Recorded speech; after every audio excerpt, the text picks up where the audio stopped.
మీ business ఏదైనా మీ ఊర్లో promotion చేయాలంటే అది సుమన్ టీవీతోనే సాధ్యం. ఇప్పుడే సంప్రదించండి. గత ప్రభుత్వం వాళ్ళు చేసిన అవినీతి ఒక్కొక్కటి బయట వస్తున్నాయి. గోవిందరాజస్వామి గోపురానికి బంగారు తాపడం చేయమని ఇచ్చినప్పుడు అప్పుడు వాళ్ళు అవతలోకలు చేశారని చెప్పి గతంలో హిందూ సమాజాన్ని కూడా ధర్నాలు చేశాయి.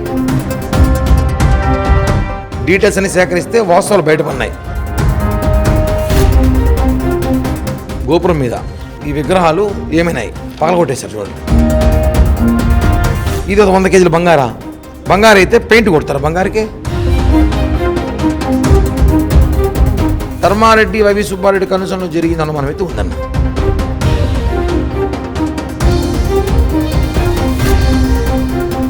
దేవుణ్ణి బట్టి రాజకీయం చేసిన అవసరం ఎవరికి లేదు. ఇక్కడ దేవుని కాపాడాల్సిన బాధ్యత ఉంది.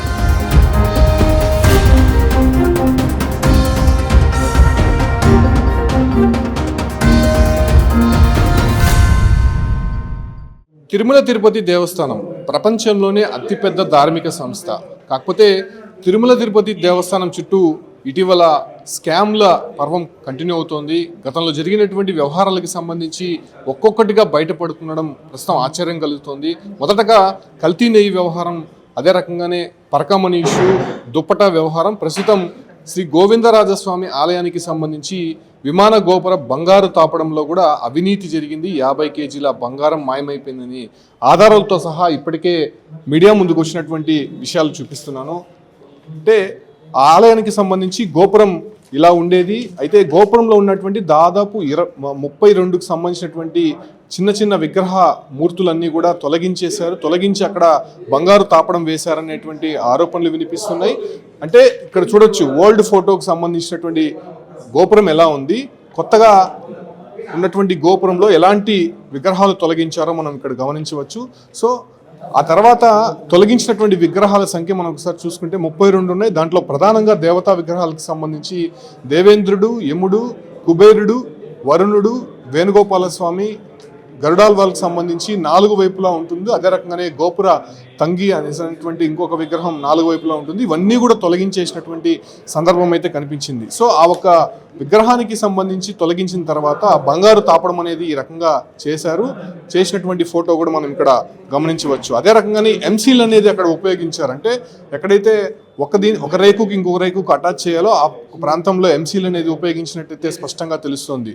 అంతేకాకుండా ఆ ఒక లేయర్స్కి సంబంధించి దాదాపు 9 లేయర్స్ వేయాల్సి ఉంటుంది బంగారు తాపడం అనేది. దానికి 100 కేజీల బంగారం టీటీడీ ట్రెజరీ నుంచి శాంక్షన్ అయిందనేటువంటి బోర్డు నిర్ణయం కూడా జరిగింది. అయితే అక్కడ కేవలం 2 లేయర్లు మాత్రమే వేశారని చెప్పి ఇన్ఫర్మేషన్ ఉంటుంది. దీనిపైనే జనసేన నేత కిరణ్ రాయల్ రెస్పాండ్ అయ్యారు. అంటే ఏంటి, ఎలా కనుక్కున్నారు? నిజంగానే గతంలో హిందూ సంఘాలంతా కూడా దీనిపైన ఆందోళన వ్యక్తం చేశాయి. అప్పుడు టీటీడీ వాళ్ళపైన చర్యలు కూడా ఉపక్రమించింది. ప్రస్తుతం ఈ వ్యవహారం మళ్ళీ ఎలా బయటకు వచ్చింది? 2022-23లో ఈ యొక్క కాంట్రాక్ట్ వర్క్ ఇచ్చారు, ఒక మహిళకి ఇచ్చారు.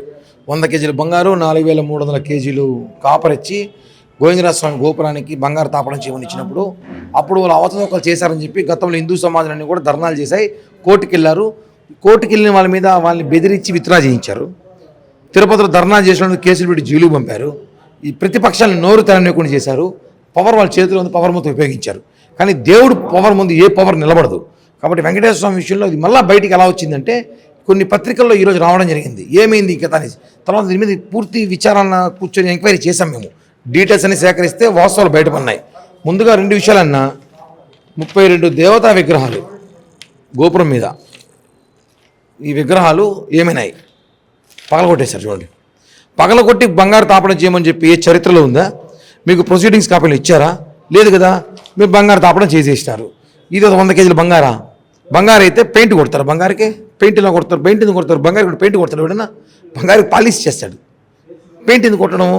ఈ 100 కేజీల బంగారు ఉందా లేదా అనుమానం. ఇప్పుడు ఒకవేళ ఉందని మీరు అంటున్నారు కదా వాళ్ళ రాష్ట్ర గవర్నమెంట్లు. ఇప్పుడు ఈఓ గారు, చైర్మన్ గారికి కోర్టు పర్మిషన్ తెచ్చుకోండి. ఇక్కడే కదా గోవిందరాజస్వామి అనుకోండి, లేటెస్ట్ టెక్నాలజీ ద్వారా వెయిట్ చేసి చూస్తే తెలిసిపోతుంది ఎంత బంగారు ఉందో. 100 కేజీలు ఉందా, 50 కేజీలు ఉందా, ఇంకా తక్కువ ఉందా, అసలు బంగారమా కాదా, కల్తీ చేశారా, అది కూడా అనుమానం ఉంది ఇప్పుడు నాకు.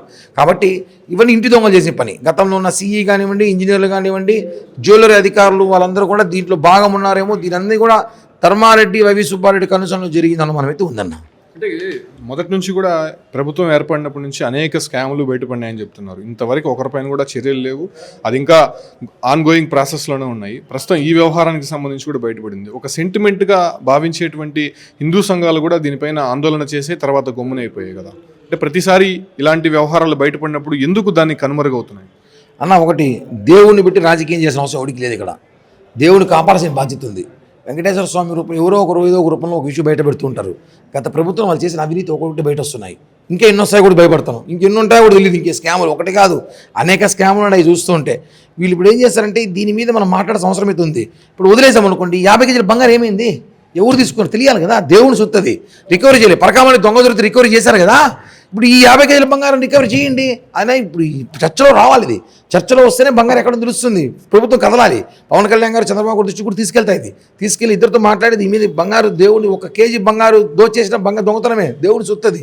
కాబట్టి దీన్ని రాజకీయంగా చూడకుండా ఒక వెంకటేశ్వర స్వామి అన్నగా గోవిందరాజ స్వామి టీటీడీ నిధులు మళ్లించినట్టు టీటీడీ బంగారాన్ని దోచేశారు. కాబట్టి దీని మీద మాట్లాడాల్సిన అవసరం ఉంటుందండి. ఆందోళన చేసినటువంటి వారిని కొంత కంట్రోల్ చేశారు, కోర్టుకు వేశారు కదా. న్యాయస్థానాల్లో నుంచి కూడా ఫార్వర్డ్ అయినటువంటి పరిస్థితి, కాకపోతే దాన్ని కూడా అనగదొక్కారు. మీరు ఫర్దర్గా ఏదైనా న్యాయస్థానాన్ని ఆశ్రయించావు? టీటీడీ వాళ్ళు చూసుకుంటారన్న.